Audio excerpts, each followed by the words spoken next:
Sallu ala al-Habib, sallallahu ta'ala ala Muhammad, sallallahu ta'ala alayhi wa sallam. Dear social media viewers, welcome back to our Fazane Madina page once again. Alhamdulillah Azza wa Jal, today our topic is health is wealth, and we are talking about diabetes today. Okay, Alhamdulillah, we've got Dr. Adin Hussain with us. He is a GP in Leicester. First of all, Dr. Adin Hussain, welcome to our silsila, welcome to our program, and thank you very much for joining us today. Jazakallah. Sorry. Wa alaikum assalam wa rahmatullahi wa barakatuh. So viewers of social media, if you have any questions, you can send us in the comment box, and inshallah we will try to put those questions to Dr. Adin Hussain, inshallah. So topic is diabetes. What we are going to try to do is, diabetes is clearly a big problem that is affecting especially the Asian community significantly. And in terms of recent coronavirus epidemic, diabetes is one of the problems that anyone who's suffering from coronavirus and they've got the diabetes, they were at increased risk of complications from coronavirus, and that way is important as well. Inshallah, today we will do a very brief discussion about diabetes, what it is, and most importantly, what things we can do ourselves to prevent diabetes from happening in our later on life. So, Dr. Adit, mashallah, today looks like you advertised this very well. We've got 20 viewers already live, 21. Mashallah, congratulations. That must be your hard work.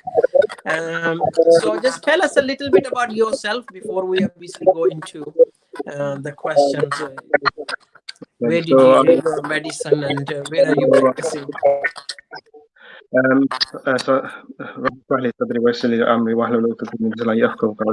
So first of all, Jazakallah for inviting me to this platform to talk to all of you, your esteemed self and our guests here. So I did my medicine in Leicester, Leicester Medical School. This was going back many years, so I qualified in 2008.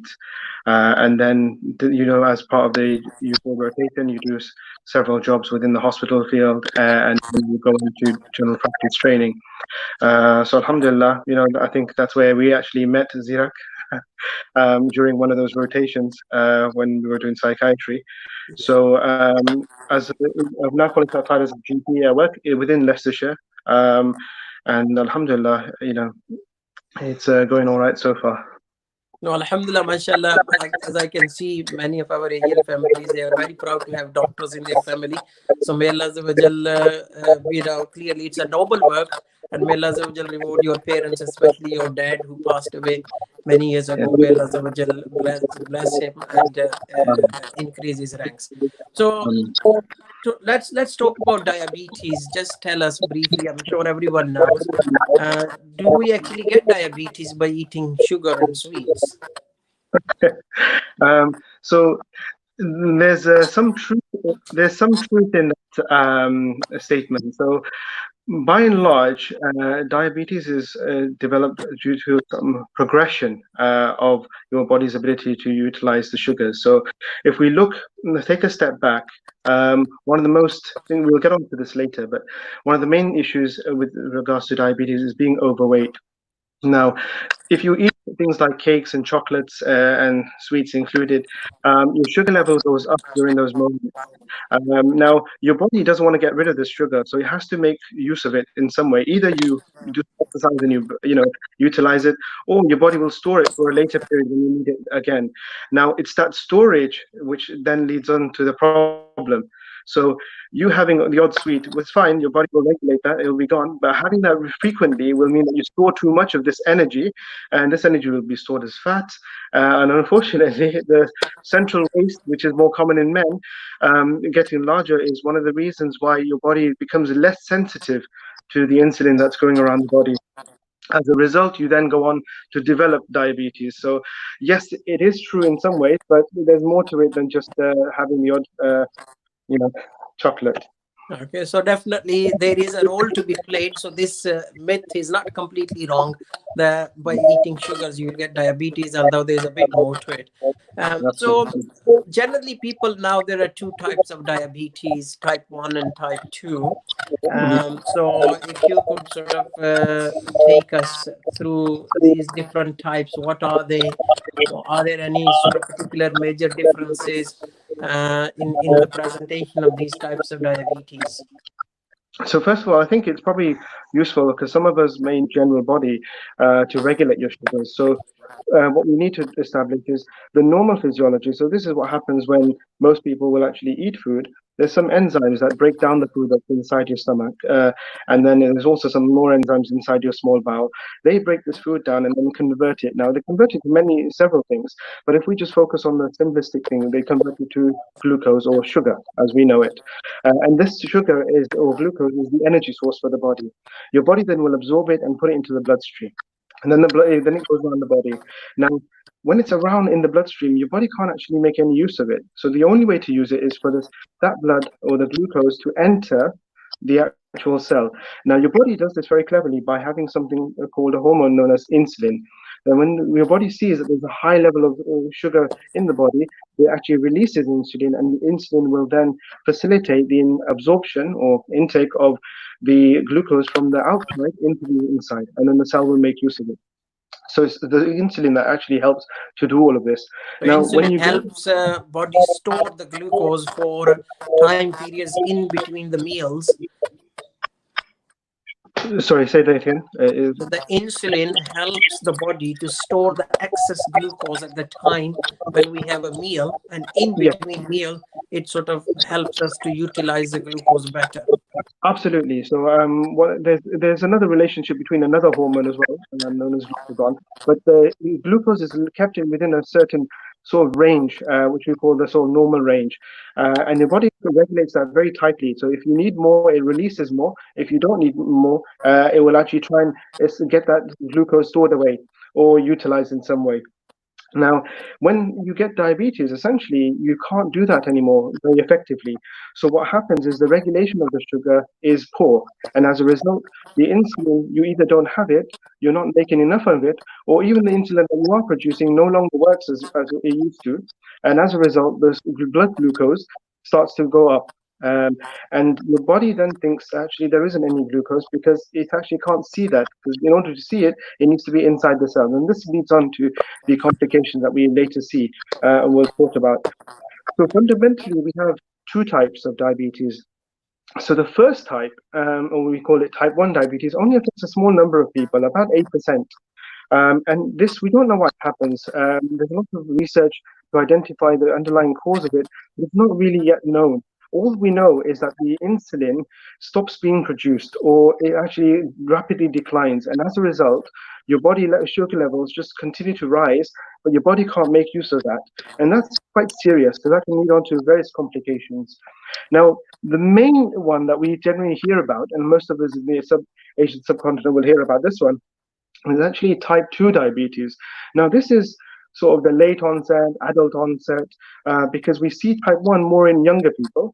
Although there is a very rare case, which classifies as 2% of diabetics who have very strange diabetes. But the talk today, and I hope that you will probably move on to, which is more focused for all of us, is actually for type 2. And in type 2, it's more to do with your lifestyle that's influenced how your body has developed this condition. And the main thing is being overweight.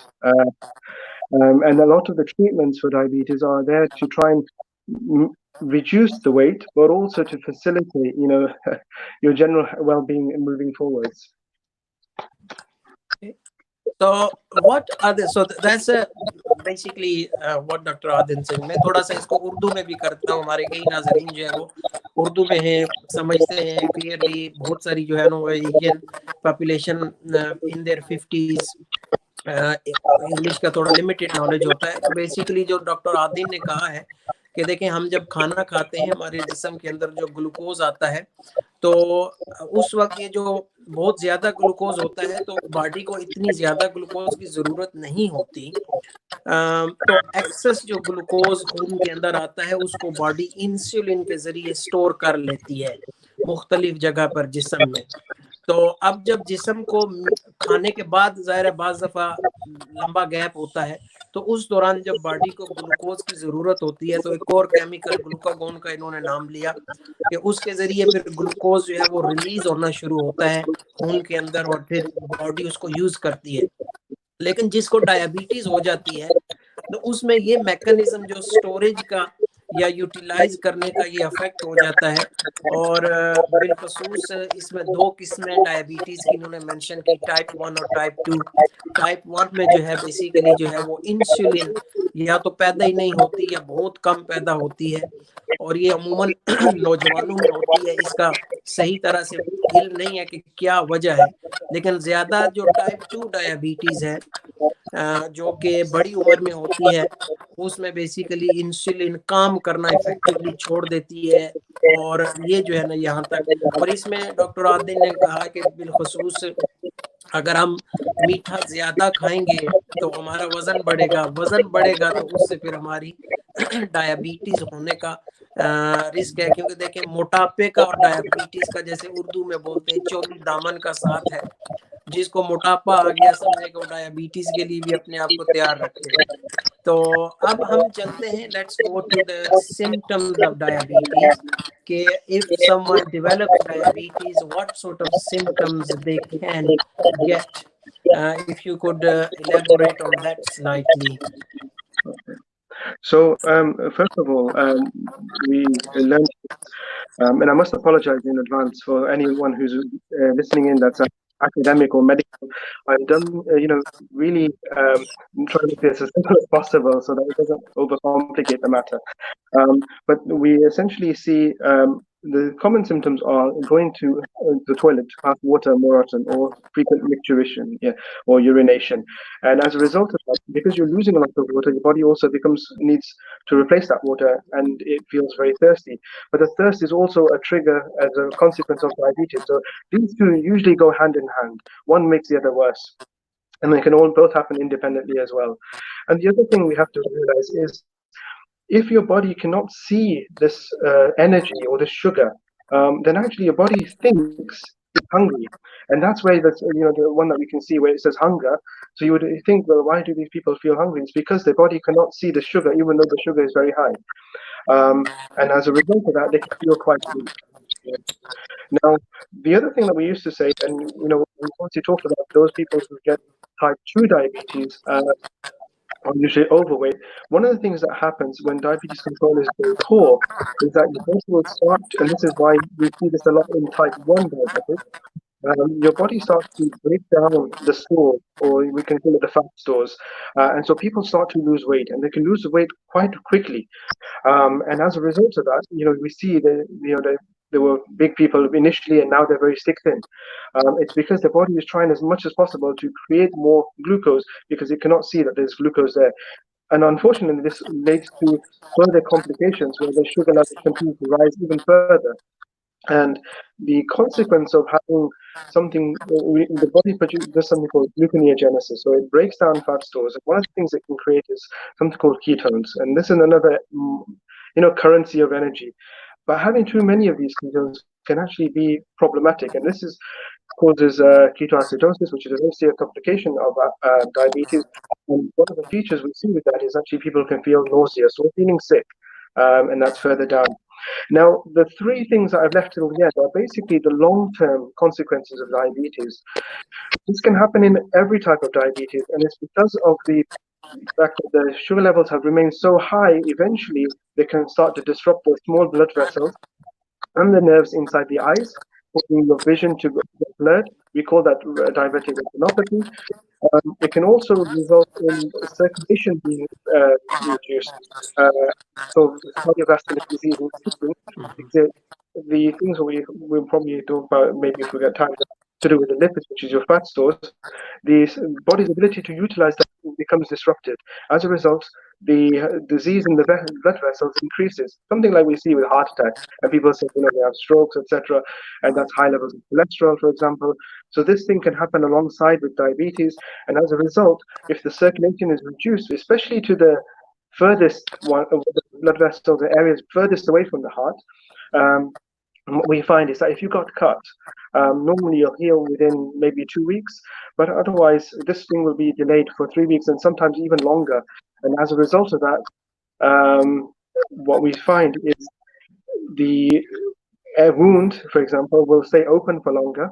And when it's open for longer, it means it's more exposed to infection. But also because you've got diabetes, you've got the right environment for bacteria to grow because they like the energy, they like the sugar, and so it further complicates matters.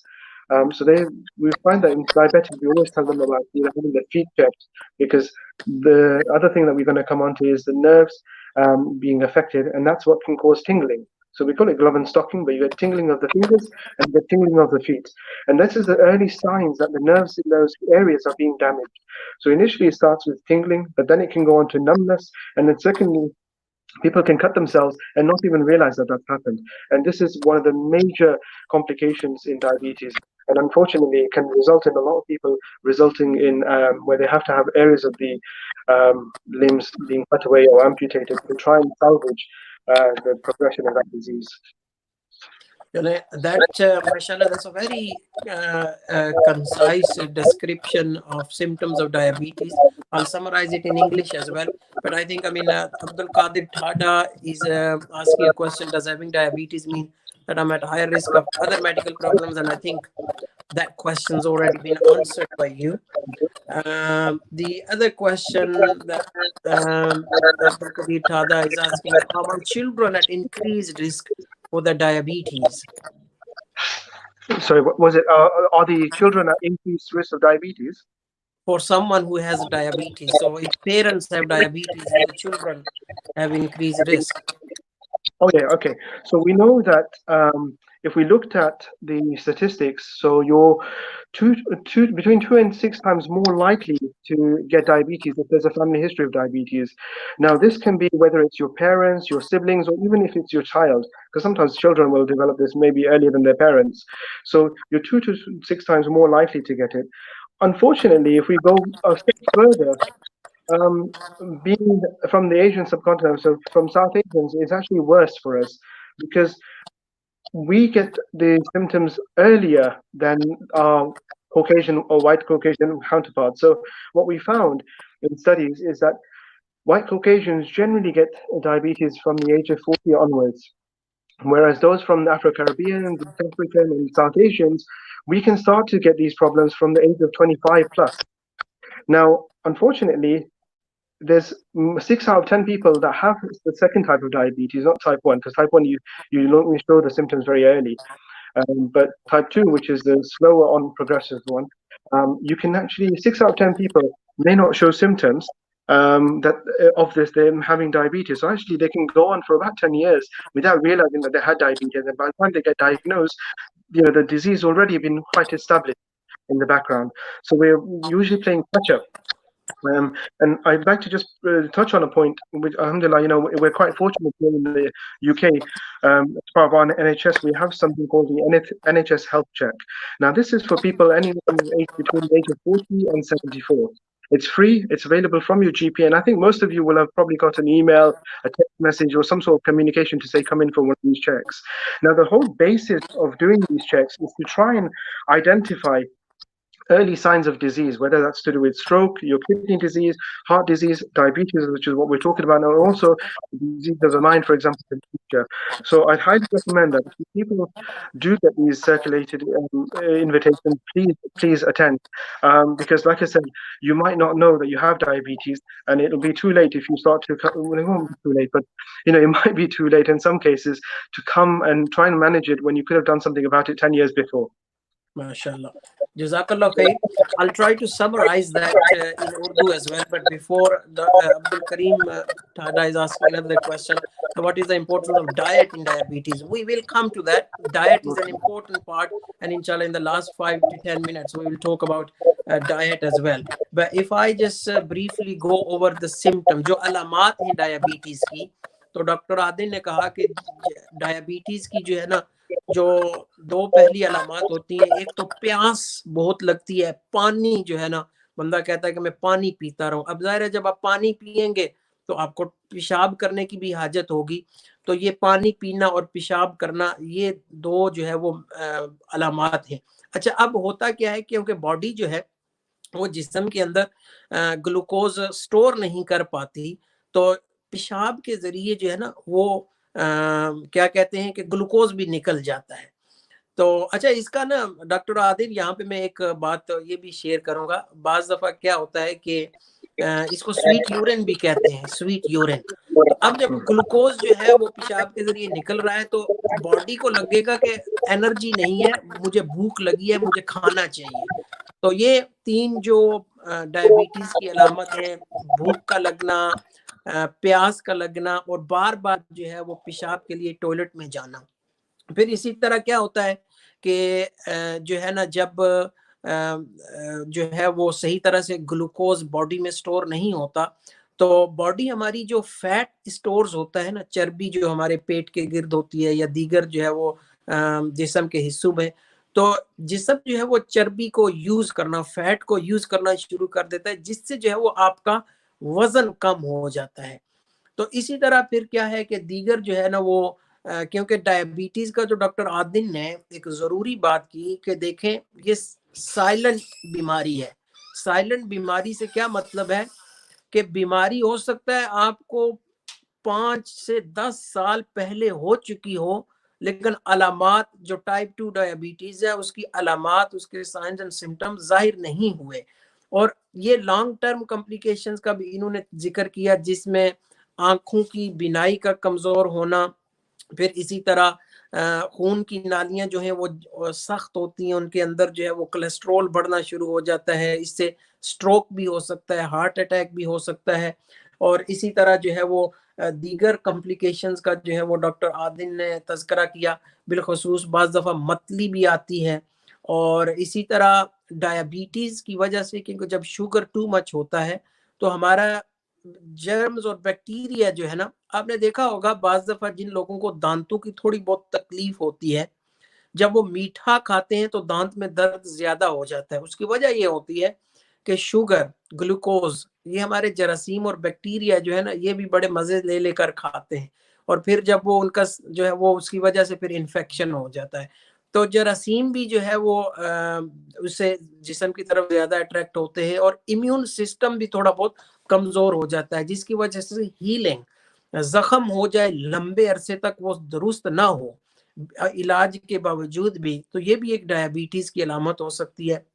اور آخر میں doctor عادل نے کہا کہ بالخصوص جو ہماری nerves ہوتی ہیں، نسیں ہوتی ہیں، ان پر بھی ڈائبٹیز کی وجہ سے افیکٹ پڑتا ہے، جس کی وجہ سے ہوتا یہ ہے کہ ہماری جو بالخصوص پاؤں اور ہاتھ کی جو انگلیاں ہیں ان میں ٹنگلنگ سینسیشن ہوتی ہے یا نمنس ہوتی ہے، یا صحیح معنوں میں جو ہے وہ ہم سینسیشن فیل نہیں کر سکتے.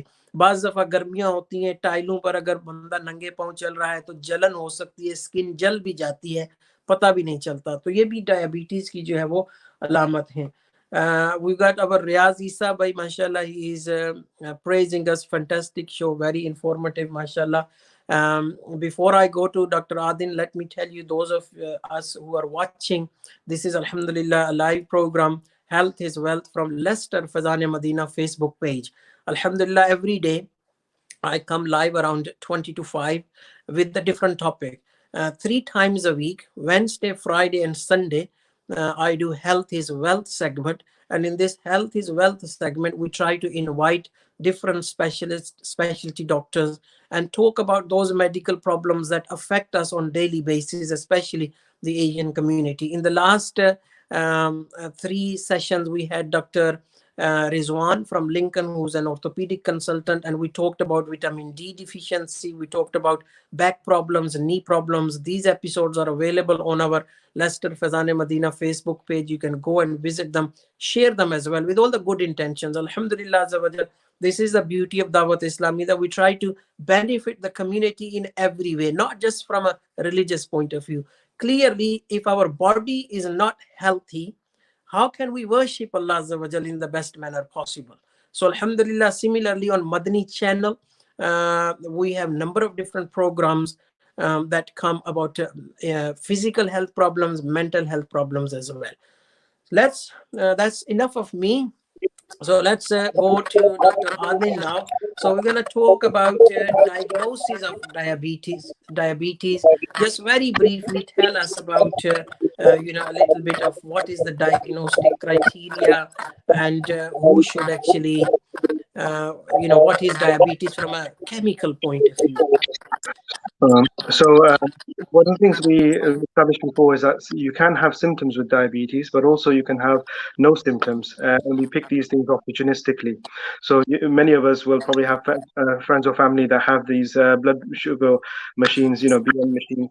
They take a little bit of blood sample and then they put it into the machine, and the machine will give them a reading, and it'll tell them whether it's normal or not normal. Now, one of the things we have to establish is with regards to diabetes, normally what we'd expect is we are testing those people who are symptomatic. So if they have symptoms, and those were the symptoms that we mentioned, and then we check their blood tests, and then we find these. So if we go on to the third table, the last one, it's normal. So these are the range of what we would expect in the general population of people that do not have diabetes. Then the section in the middle is the ones that are going towards diabetes. So the body is struggling to some degree to try and control the sugars, but it's still managing. But it clearly is showing signs that there's, the sugars are running higher than they would expect. And then we've got the first part of the table, which is actually the diagnostic criteria that dictate this person has diabetes or not.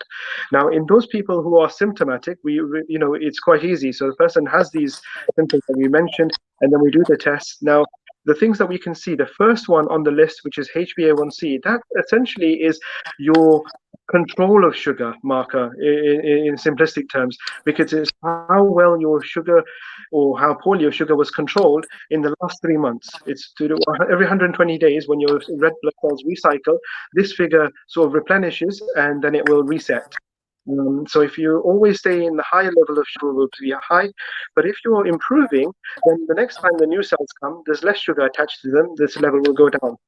So that's HbA1c, and that's something we use sort of diagnose. And the figure here is 48, but I think some people may be familiar with the old-fashioned system, which was 6.5%. And we just changed the convention, but it's exactly the same. It's just like meters to centimeters sort of conversion. Now, one of the things we have to establish is when you have a blood test or this finger check that we said, now it depends on the time. So if you have not had anything to eat overnight and you check it first thing in the morning, you'd expect a level of 6 or below. But if your level is above that, then it can mean that yes, you may be pre-diabetic, so it's slightly raised. It's not ideal, or that you are over 7, and that means this could be diabetes. We don't just rely on one. We usually get a multiple, because sometimes you can be unwell or something could have happened, and that can influence the sugar level. So it's always worth doing a repeat, but sometimes, but only if you're not really certain of the symptoms and what's happened here. The other one, which is the more common one, and that's what most people will be doing, is when they do a random test. So they actually just go to someone's house, they get the machine, they check their sugar, and then think, oh, it's up or not. Now, for those people, if your random sugar is above 11.1, then that's abnormal. Okay. Now we rely on more information to sort of qualify what's actually going on here. So it should be more as a prompt to someone to sort of say, need to go speak to the GP and actually investigate what's actually happened here. I wouldn't be too worried, because again, like I mentioned, there's a lot of reasons why this value can go up and down. So it's always needs qualifying. And then once we've made the diagnosis, so if we say you've got the symptoms and these figures are met, then you say this person has diabetes. But again, it doesn't dictate what treatment you get. It just means that you now know to be a little bit more careful with your body and what you're eating. Okay, I think the time's running towards the end. So let's move on to the next very important topics. And they are obviously clearly diabetes.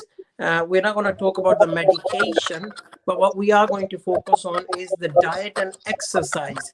So I'd like Dr. Adin to obviously just talk about diet and exercise. So first, diet, please. Okay, so it's very important that when you are whatever you eat, it's well balanced. Now there will be people that get concerned that when they say well we eat fruits and there's fruits have sugar in them, but these are natural sugars. Natural sugars are actually quite healthy. What we need to get away from is those that are free sugars and these are the bad ones. And the free sugars are found in other types of food, especially particularly these carbohydrates such as chocolates, biscuits, and sweets. So if we this picture nicely puts down everything, and I'll just quickly try and run through it. So first of all, choose better carbohydrates. Now even chocolates contain carbohydrate. Well, you want the ones that are slow release and starchy, and ideally whole grain. So things like brown rice, buckwheat, and whole oats, they can be healthy, and the body can actually utilize the glucose better by slowly releasing it into the circulation. The other thing to think about is fruits and veggies also have vitamins and minerals. They also are a good source of vitamin to some degree, and some of these will actually help prevent certain cancers. The other things to look at is chickpeas, beans, lentils. I mean, many of us will have them, but it's sort of like a vegetarian diet. And if you are having dairy, because we have it in our tea and things, ideally unsweetened yogurt and milk is better. But best thing to avoid is white bread. So the things that are low in fiber is the things that you want to ideally avoid. Um, the other thing which is very important is actually reviewing the salt levels. So you want to aim for about a maximum of a teaspoon of salt, if that, which I think works out to about 6 grams. So you don't want any more of that in your diet because actually diabetes is linked to cardiovascular disease. Cardiovascular disease is also linked to strokes, and as a result of that, high blood pressure can lead to stroke. So you want to reduce your salt and give yourself the best chance that your body will be healthy. One thing that we have to bear in mind, and a lot of us, enjoy our sort of meat, is actually having less processed and less red meat is a good idea because there's a strong link between that and heart disease. So ideally, swap to other things which are proteins. So, for example, fish, have eggs, have chicken. Again, beans, lentils, unsalted nuts, these sort of things can be beneficial. And what we've got next is more focus on the fruit. So I've already mentioned that fruits are healthy and they're good source of actually essential vitamins and minerals that actually you probably can't source elsewhere. And they contain good amounts of fiber, which is also good for your gut and regulates your bowel habit. Now, this is a problem one, number 5, because it's the one that affects us most now at the moment with iftari, I think. And especially in Ramadan, we have a lot of fried foods, and this is the worst thing that we can do. So, ghee, butter, biscuits, chocolates, processed meat, etc. These are very unhealthy sources of carbohydrate. Ideally, what you want to do is move on to unsalted nuts, seeds, avocados, oily fish, and then if you are using oil, then preference of olive oil, rapeseed oil, and sunflower oil, because they're shown to be better in terms of how your body can utilize these stores, energy stores. Now, I know it's difficult, but you have to aim to try and cut out sugar. Not because sugar is the problem and it will make things worse, but ideally, you don't want to add to the burden of the body already, because your body will be trying to produce glucose or sugar from other means, and you don't need to insert it. So, cut it out from your tea. It's probably a simple thing, coffee. Use sweeteners even if you have to do something. And especially what we also need to do is avoid snacking. Snacking is bad. I mean, I think, once you've been established with diabetes, this thing should go out the window because you're not really helping yourself any favors. It's probably because of that they got into this situation. So ideally, they can try and reverse their behavior, eating behavior at least, to try and avoid it. Instead, go for yogurts, fruits, vegetables as a replacement if you were to eat something. We don't need to worry about the alcohol. I think many of us, or all of us, shouldn't really be doing that. I think the times are running out. Just very briefly, you Well, got don't bother with so-called diabetic foods. Yeah, don't. That's one thing. Just very briefly, our Altaf Hussain by saying that you can damage kidneys. Indeed, diabetes can lead to kidney failure. And I think Abdul Qadir Khada asked the question that how often should I test my blood sugar and what should I do if it is too high or too low? If you could briefly answer this, and then we'll move on to exercise before we come to the close. So, with regards to you testing your blood sugar, now it depends on what type of diabetes you have. So, if you're insulin dependent, then you will have a regime where you need to check your blood sugar before and usually after your eating so that you can regulate how much insulin you need to give yourself to bring it down. Because some people who ideally they shouldn't, but if they skip meals, but they have a dose that is due, they should check their blood sugar because they might actually not need their insulin. But everybody else, there isn't any merit. In type 2 diabetics, I think a lot of us get fixed on the idea of checking our blood sugar. Whether it helps or not, I mean, it creates more anxiety because it's not something you can actually change more immediately, like with insulin. Your medication, if that is what you're on, will probably be working to some degree to try and regulate your blood sugars, but they won't work to that degree how your body facilitates it. So I don't see it as any real benefit in checking it for those who are type 2. Although I think the other, I know I can appreciate some people will say, I want to see, I used to have, levels of in the tens and whatever, eights and tens, but now my levels are in six and they feel happy about it. So I suppose if you want to do it for that means, it will help. But otherwise, there isn't anything that you can do to change that level. You may just worry yourself unnecessarily and rely on the 3 monthly check, which is done by your GP, the HbA1c, that then tells you how well the sugar has been controlled over the last 3 months. Okay, now let's move to the exercise, and I think that is something that is extremely important. So you got 2 minutes to talk about exercise, and then we'll close our show. Okay, so one of the things that the studies have found is actually something very simple, like taking a 10-minute walk after you've eaten can actually reduce your blood sugar by about 12%. Now that's significant. And it's actually even better than doing half an hour worth of exercise. So if you were to have 3 meals a day and after each meal you did 10 minutes of exercise, you would be in a better position than actually doing one set 30 minutes of exercise. Now, exercise also facilitates your body to utilize the sugar better because muscle uses about 7 to 20 more times more glucose during exercise than at any other time. Exercise releases endorphins, it makes you feel better, it reduces your stress hormone levels, your quality of sleep improves, and then you also function better because of all of these things. Now, there's various ways you can do that, and one of the ways that we find is just walking. Okay, so a lot of people can walk. And if you see in this thing where it says aim for 150 minutes of moderate intense activity a week, essentially what we want to say is about 30 minutes a day set aside purely for you to sort of exercise. Now that can be done, like I've said, in the 10 minutes, or you can actually do that a combination of more intensive and less intensive, which is known as high intensity interval training, HIIT. Is a variant of how you exercise, but more commonly people will be doing aerobic things, for example, swimming, cycling, walking, going for running, jogging, and then also even doing the gardening, for example, especially in this current climate where we're all in lockdown. Most of us have gardens, so actually getting in the garden, doing some gardening is a way of exerting your energy, so that can be helpful.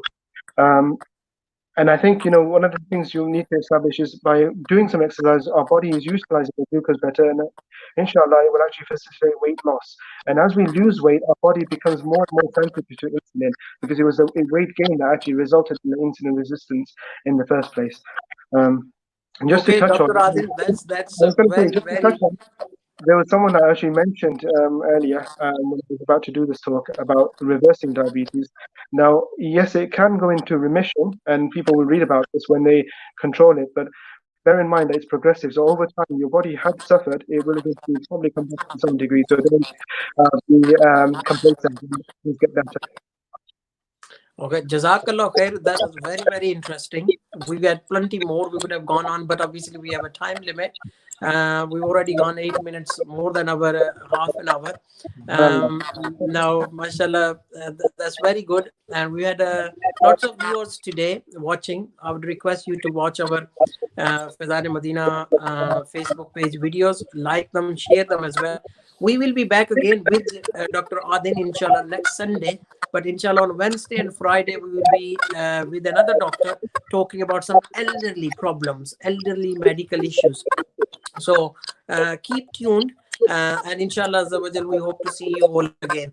It's a very informative video. Do share it with others as well so that other people can benefit from it too. Dr. Adil, take care. And inshallah, I really appreciate you taking the time out. May Allah reward you and your parents for this. And inshallah azza wa jal, we'll see you again on Sunday. Assalamu alaikum wa rahmatullahi wa barakatuh. Assalamu alaikum.